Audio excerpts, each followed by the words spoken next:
Herkese merhaba arkadaşlar, kanalımıza hoş geldiniz. Uzak Şehrin Naresi Sahra Şaş'tan yeni paylaşım takipçiler heyecanlandırdı.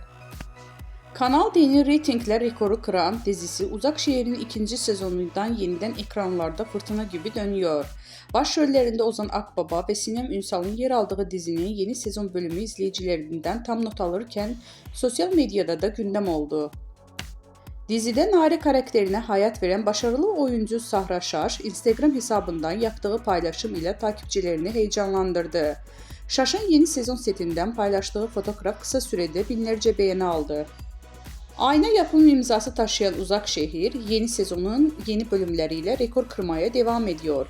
Dizi hem reytinglerde zirveye yerleşti hem de sosyal medyada en çok konuşulan yapımlar arasına girdi.